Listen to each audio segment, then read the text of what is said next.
Assalamualaikum warahmatullahi. Oke Mas Raja, di pertemuan kali ini kita akan membahas tentang zat aditif, adiktif, sama psikotropika. Jadi kata kuncinya adalah aditif, adiktif, sama psikotropika.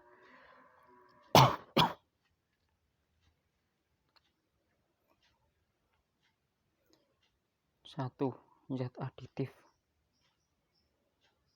Aditif. Nomor dua adiktif.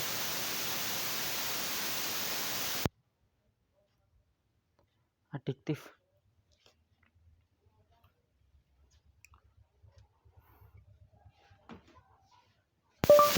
Dua adiktif.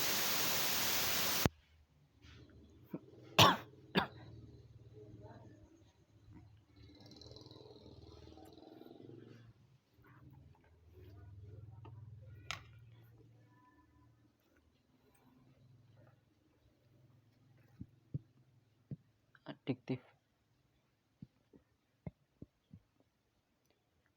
Yang ketiga adalah psikotropika. Psikotropika.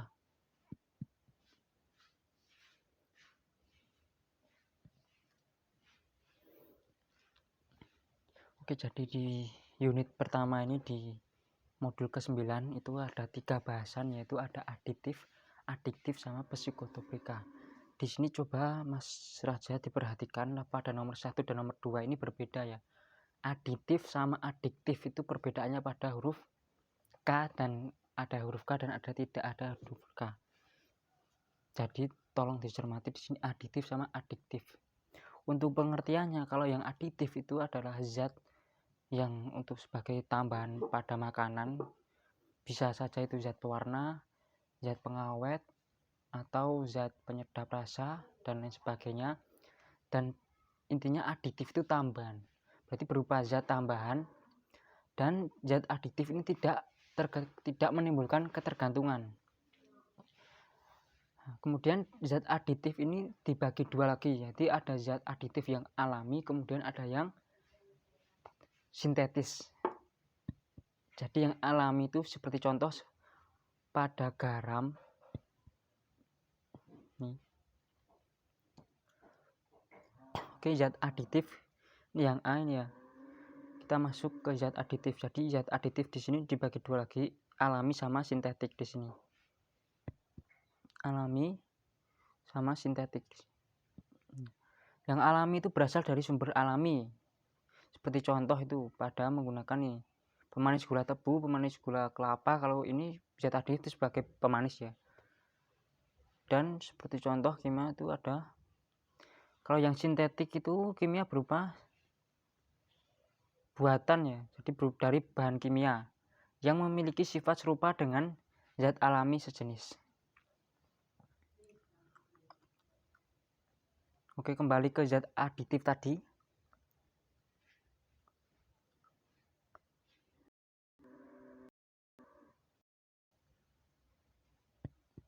Nih, zat aditif ini nggak pakai K ya. Zat aditif adalah bahan-bahan yang ditambahkan pada makanan pada proses pengolahan maupun penyimpanan. Nah, di sini berdasarkan fungsinya, zat aditif baik yang alami maupun sintetik dapat dikelompokkan yang ini ya.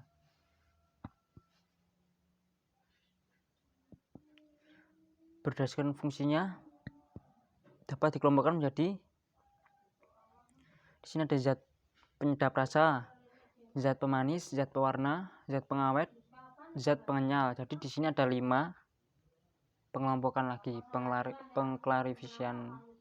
pengklarifisiannya lagi.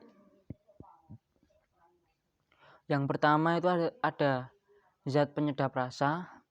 Seperti contoh ini zat alami itu daun pandan, vanila ini, atau garam, gula tebu, gula kelapa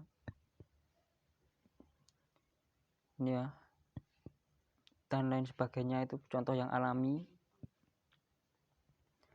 Nah, kalau yang buatan pemanis buatannya itu ada aspartam, sakarin, natrium silika siklamat, magnesium siklamat, dan dusrin. Yang mungkin yang Mas Raja terkenal, yang intinya yang terkenal itu kan ada sakarin sama aspartam itu ya. Biasanya di produk-produk makanan itu ada ini aspartam sama sakarin. Bisa sakarin sama aspartam ya biasanya yang ada di produk makanan. Sakarin. Tapi bagaimanapun juga pemanis buatan itu tidak. Oke, jadi ini sebagai intermezzo. Pemanis buatan itu sebenarnya tidak manis, maksudnya seperti ini. Jadi kalau pemanis alami itu kan aslinya dia mengandung glukosa atau apa itu, yang intinya dia terdapat suatu zat yang aslinya dia manis, seperti gula itu glukosa ya, jadi manis.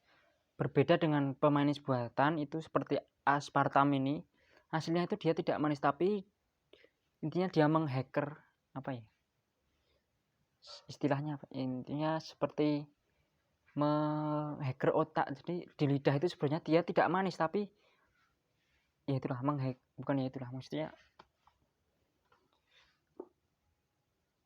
menghacker lah istilahnya, apa ya, intinya itu menghacker otak itu jadi seperti manis. Jadi aslinya kan aspartam itu tidak manis, tapi di hacker di apa namanya, di hacker otaknya itu menjadi menangkap zat tersebut itu menjadi rasa manis, padahal itu tidak manis. Jadi sistemnya pada pemanis buatan itu seperti itu. Kemudian lanjut ke yang kedua. Loh, kok yang kedua?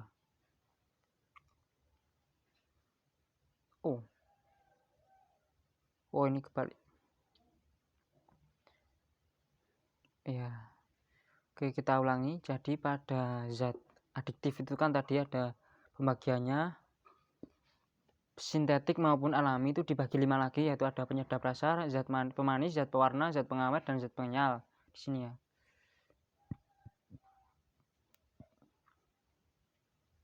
Sulit sekali. Nah ini. Dan zat penyal. Yang pertama itu zat penyedap rasa itu ada alami dan buatan. Kalau yang alami dan buatan atau sintetis. Kalau yang alami itu seperti menggunakan gula tebu, gula kelapa, perasa pedas, menggunakan cabai, dan lain sebagainya, itu penyedap rasa yang alami.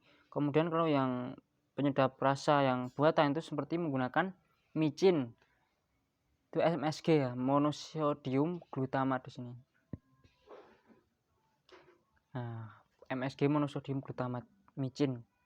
Kalau produknya itu seperti apa? Masako itu juga termasuk pemanis penyedap rasa sintetik ya. Masako, kemudian apa lagi? Ajinomoto juga. Apalagi? Nah, seperti apa ya itu? Dan lain sebagainya.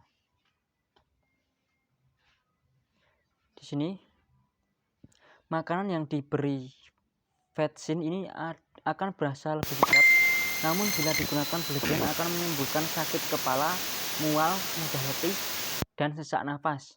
Gejala ini dikenal sebagai Chinese Restaurant Syndrome. Sindrom restoran Cina.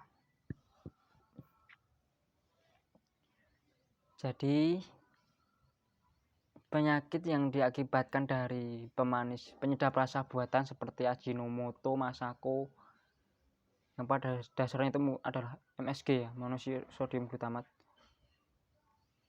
Nah, itu penyakitnya namanya adalah sindrom restoran Cina atau Chinese Restaurant Syndrome. Zat penyedap rasa sintetik lainnya yaitu meniru rasa buah-buahan, seperti oksil asetat rasa dan aroma buah jeruk, amil asetat rasa dan aroma buah pisang, etil butirat rasa dan aroma buah nanas, dan seterusnya. Ini ada propil asetat dan lain sebagainya. Gambarnya ini gambar apa ini? Esensi nanas apa ini? Oh, ini adalah etil butirat ya. Karena kan ini kan nanas, maka di sini otomatis kemungkinan besar ini adalah etil butirat. Oke, kita masuk ke bagian yang kedua, zat aditif yaitu zat tambahan. Yang bagian 2 yaitu zat pemanis. Ya, ada alami dan sintetis. Kalau yang alami itu seperti madu, gula aren di sini, dan buah-buahan dan sebagainya. Kemudian yang sintetik tadi sudah saya sebutkan, ada sakarin dan aspartam. Biasanya di produk-produk itu adalah aspartam. Sakarin itu biasanya pada buah jus atau apa itu. Tapi intinya penggunaan zat pemanis sintetik itu tidaklah sehat. Kemudian lanjut saja ke zat pewarna. Zat pewarna di sini ada alami dan ada buatan atau sintetis.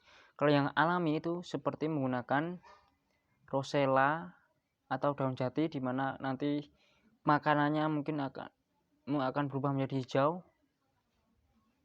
Kemudian ada kunyit untuk pewarna kuning. Kemudian pewarna hijau itu untuk menggunakan daun pandan. Itulah contoh-contoh pewarna alami. Nah, kalau yang sintetis contohnya apa? Nah, kalau yang sintetis, nah di sini ada yellow, sunset yellow. Ini ada sunset yellow, itu contoh dari pewarna sintetis untuk mewarnai kuning. Kemudian ada fast green untuk hijau.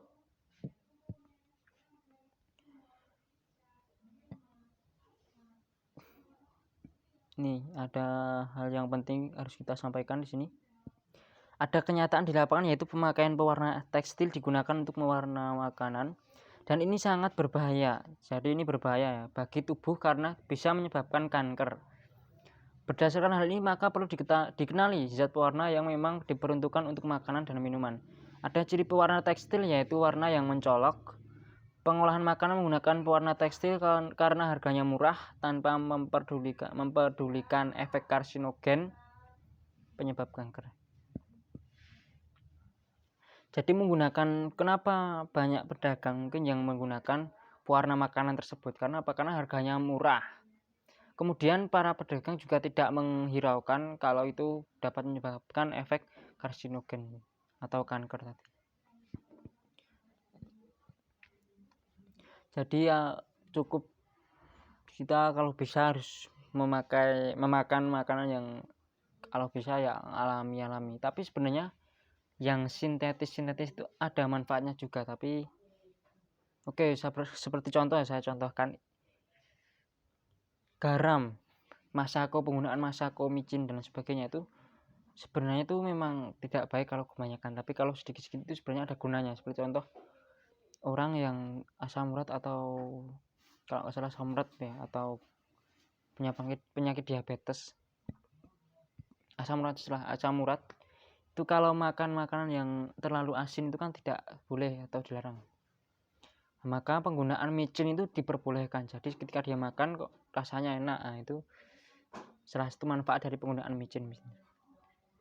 Dia tidak menerima asupan garam, tapi dia bisa merasakan rasa asin. Jadi itu ini contoh dari prosedur zat aditif yang sintetis. Jadi tidak mendapatkan asupan dari zatnya, tapi mendapatkan rasanya. Kemudian lanjut ke yang keempat adalah zat pengawet. Nah, seperti tadi ada alami dan buatan. Kalau yang alami, yang zat pengawet seperti pada gula, garam, dan asam cuka. Gula itu multi apa ya? Kalau ini apa? Multifungsi ya. Jadi gula itu multiguna. Bisa untuk zat pengawet, bisa untuk zat pemanis, bisa untuk zat penyedap rasa. Ini gula. Bisa untuk penyedap rasa, pengawet, pemanis, multiguna. Ada juga garam, asam cuka juga. Ini garam juga termasuk multiguna. Nah, kalau pengawet. Yang sintetis itu apa? Di sini contohnya adalah formalin. Ada nggak formalin? Makanan dan minum diolah diberi pengawet bertujuan agar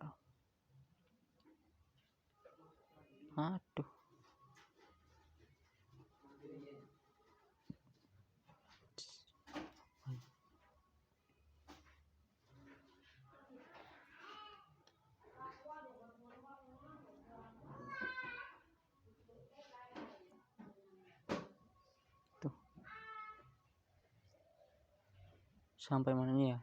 Makanan dan minuman olahan diberi pengawet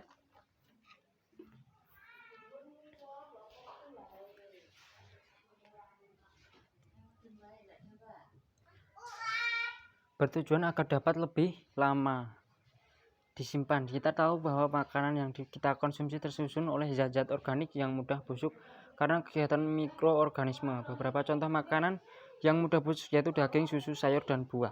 Pemberian zat pengawet adalah untuk menghambat proses peruraian oleh bakteri atau jamur. Oke, jadi di sini contoh yang sintetis tidak ada ya.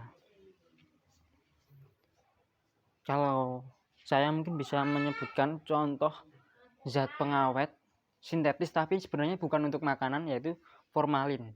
Jadi formalin termasuk zat pengawet tapi bukan untuk makanan.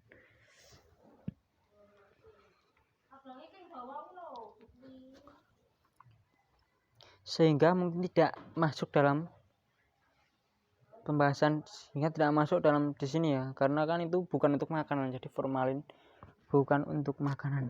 Tapi ada juga yang menyalahgunakan sebagai zat pengawet pada makanan. Nah, kemudian di sini kita lanjut ke zat pengental. Zat pengental ada alami dan ada buatan. Kalau yang zat pengental alami itu contohnya seperti menggunakan pati, tepung, kemudian ada agar-agar. Mana sebentar ini kok macet. Ini agar-agar, gelatin, gam. Gam itu apa? Pengental gam digunakan pada pembuatan permen karet. Pengental gam digunakan pada pembuatan permen karet.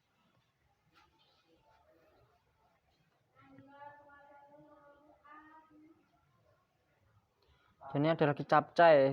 Mungkin Mas Raja juga pernah makan capcay ya ini ya. Itu ada telur capcaynya, ada telurnya juga. Itu kenapa bisa kenyil-kenyil kental itu? Ya ini diberi tepung, ada tepung juga. Nah, atau selain capcay juga mungkin Mas Raja pernah makan somai. Ya, itu somainya kan itu kenyal-kenyal, itu ada patinya juga, ada tepungnya juga.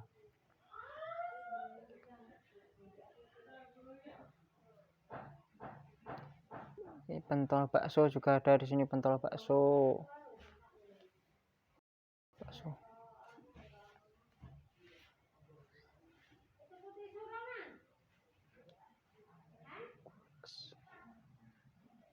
Kemudian untuk zat pengawet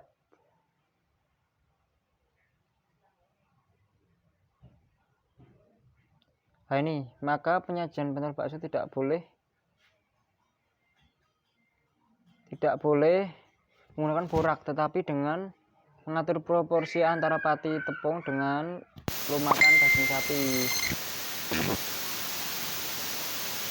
Jadi diatur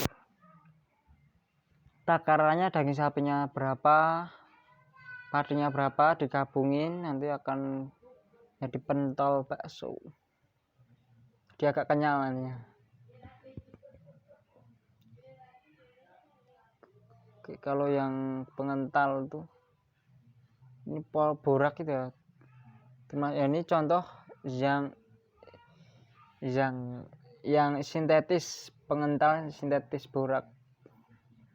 Tapi ini dilarang ya, karena kan sebenarnya bukan bahan untuk makanan.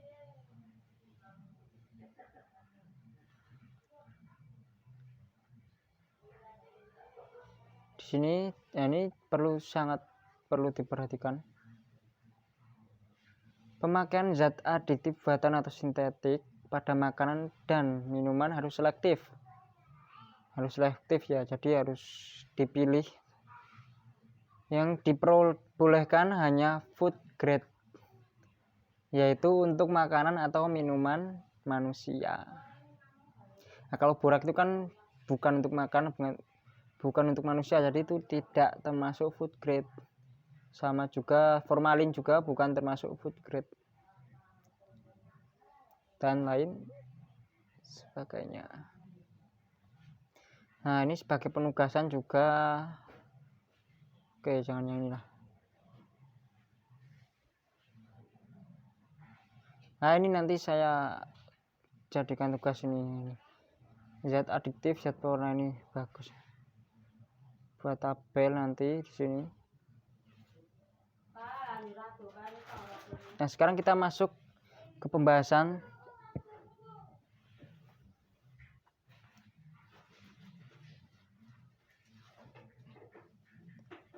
Nah, di sini kan zat aditif kita sudah clear ya, ini aditif adalah tambahan. Di sini tambahan makanan,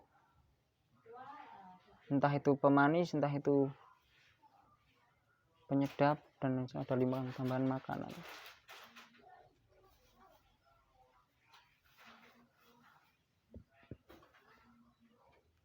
Ini sudah clear kita. Kemudian kita sekarang masuk di sini zat adiktif. Jadi jangan lupa di sini ada K-nya, zat adiktif.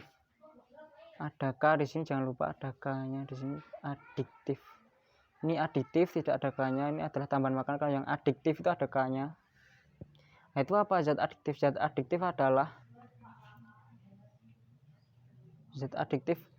adalah zat yang dapat menimbulkan ketergantungan, kecanduan pada penggunanya. Jadi zat adiktif di sini adalah zat bila mana kita mengkonsumsinya maka kita bisa saja ketergantungan pada zat tersebut. Seperti contoh adalah ganja, kokain. Nah, ini contoh narkotika ya. Ini ganja termasuk narkotika, kokain termasuk narkotika, dan juga ini ada opium. Opium bukan adiktif, narkotika juga. Ini disebut juga sebagai candu, heroin, putau, dan morfin. Dan selebihnya bisa nanti dibaca. Kemudian ada obat penenang juga, hipnotik, sedatif. Oke, jadi di sini contohnya ada 4. Ada ganja, kokain, obat penenang, juga ada opium. Dan mungkin di sini saya bisa menambahkan. Oh, ini belum selesai. Ini kokain, ini. Loh, lah ini alkohol ini dong. Duh, ini gimana sih? Ini 4. 1, 2, halaman 11, 10, 3, 4. Loh, ini kok 2 alkohol, ini gimana ini? Oke, jadi ini salah penomorannya saja. Ini 4, berarti ini ada 5.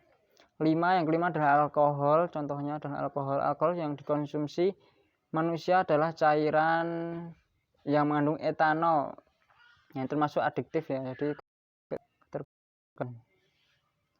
adiktif, ketergantungan, berfungsi sebagai jadi etanol di sini juga pada kedokteran itu berfungsi sebagai sterilisasi alat-alat kedokteran dan sebagainya. Kemudian ini tadi yang alkohol yang kelima ya. Jadi yang nikotin ini adalah yang ke-6. Yang ke-6 adalah nikotin. Nikotin terdapat pada tembakau, pada rokok. Jadi oke ya, di rokok. Jadi kalau yang merokok itu biasanya adalah orang NU. Karena kalau di pengajian itu kan ada yang menyebutkan bahwasanya biasanya yang merokok itu adalah orang-orang NU, karena pada pom bensin itu biasanya di tulisannya kan ada NU smoking itu Pak, NU smoking. Kalau yang Muhammadiyah maka kan tidak boleh merokok, itu kan haram ya. Nikotin. Jadi nikotin ini termasuk zat adiktif. Karena apa? Karena menyebabkan ketergantungan. Oke.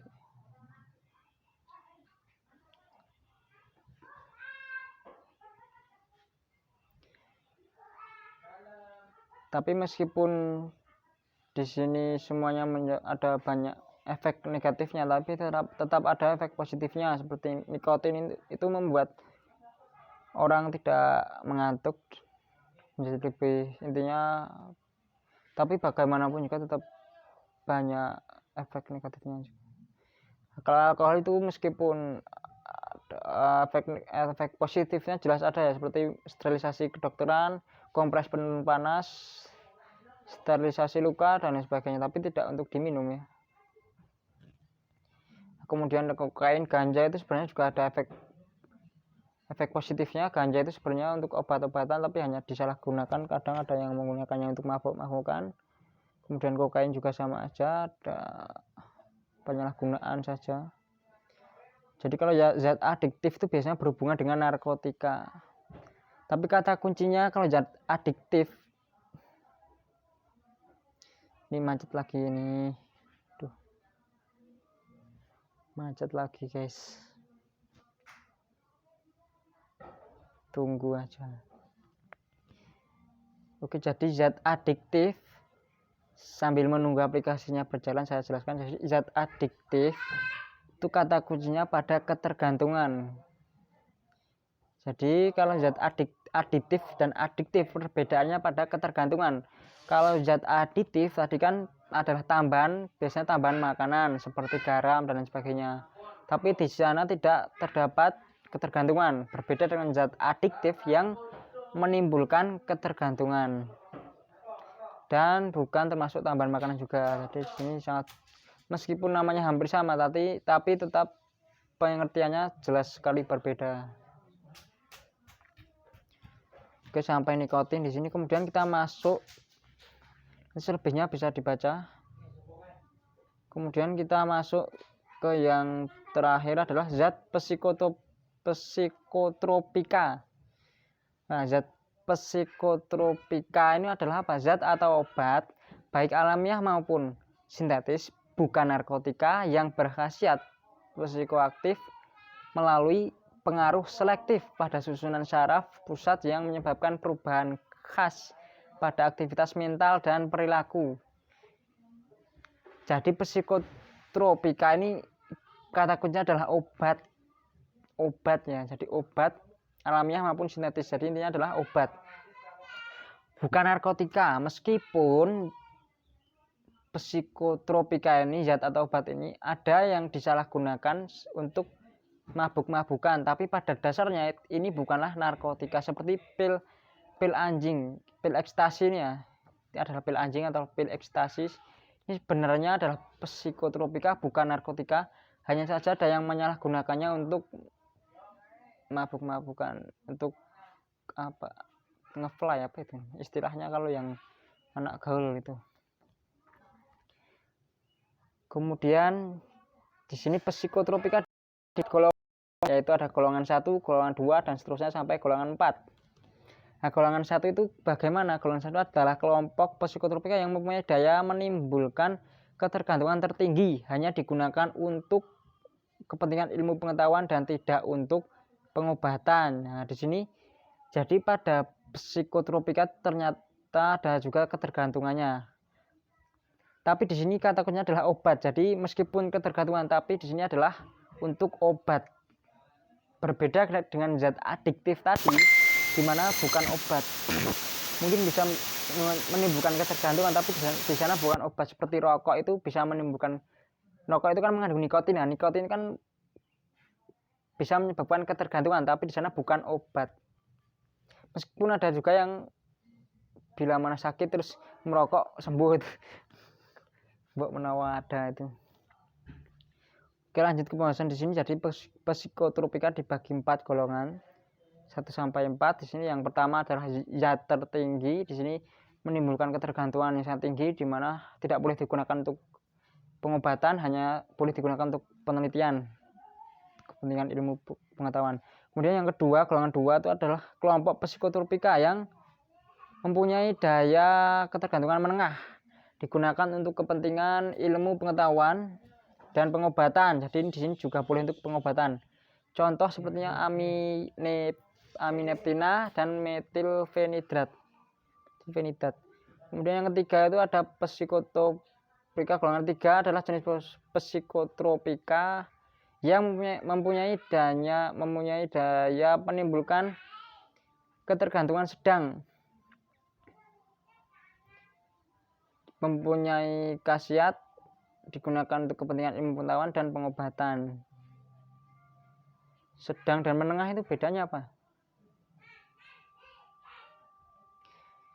Jadi intinya pada golongan 2 dan golongan 3 itu lebih tinggi golongan 2. Karena apa? Karena kan golongan 1 kan yang paling tinggi. Nah, yang golongan 2 itu sudah untuk boleh untuk pengobatan, tapi golongan 2 itu lebih tinggi ya dosisnya, untuk mempermudah dosisnya lebih tinggi dibandingkan yang golongan 3. Kalau yang golongan 3 itu di bawahnya golongan 2, dan ini juga boleh untuk pengobatan otomatis ya. Jadi yang nggak boleh untuk pengobatan hanya pada golongan 1. Kalau yang 2, 3, dan 4 itu boleh, semuanya boleh untuk pengobatan.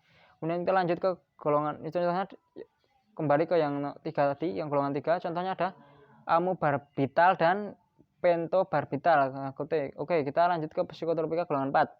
Adalah jenis psikotropika yang mempunyai daya menimbulkan ketergantungan rendah, berkhasiat dan digunakan luas untuk kepentingan ilmu pengetahuan dan pengobatan. Jadi di sini paling rendah itu ada golongan 4. Contohnya ada barbital dan aminorex. Penggunaan zat psikotropika hanya melalui resep dokter untuk pengobatan. Hati-hatilah menggunakan penggunaan zat ini yang tidak berdasarkan resep dokter karena berpengaruh pada susunan saraf. Jadi hati-hati ya untuk psikotropika karena berpengaruh pada susunan saraf. Nah, selanjutnya itu sudah bab unit 2, mungkin bisa lanjut besok.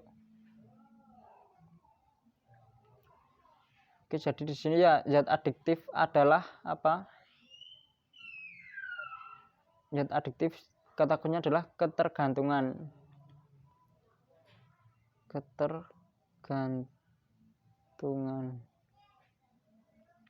Ini kita sudah selesai tadi. Sudah selesai ini ketergantungan. Kemudian yang psikotropika. Oke, maaf. Untuk psikotropika adalah kata kuncinya adalah untuk obat. Jadi juga menimbulkan ketergantungan, tapi di sini gunanya untuk obat. Obat saja. Obat ketergantungan.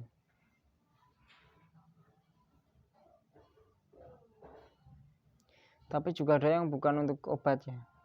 Tapi kata kuncinya adalah obat. Meskipun pada golongan 1 itu tidak boleh digunakan untuk obat, tapi kata kuncinya untuk psikotropika itu adalah obat, dimana dan psiko itu kan apa? Mental ya, jiwa. Jadi berhubungan dengan jiwa. Jadi obat-obat seperti obat penenang itu kan berhubungan dengan jiwa itu. Oke. Jadi ini sudah selesai.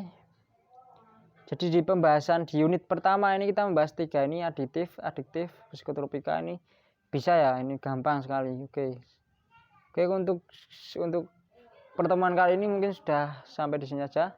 Saya akhiri, wassalamualaikum. Terima kasih karena sudah memperhatikan. Nanti tugasnya mungkin bisa saya share di WA saja, Mas Raja. Oke. Salam belajar. Maksud saya assalamualaikum warahmatullahi wabarakatuh.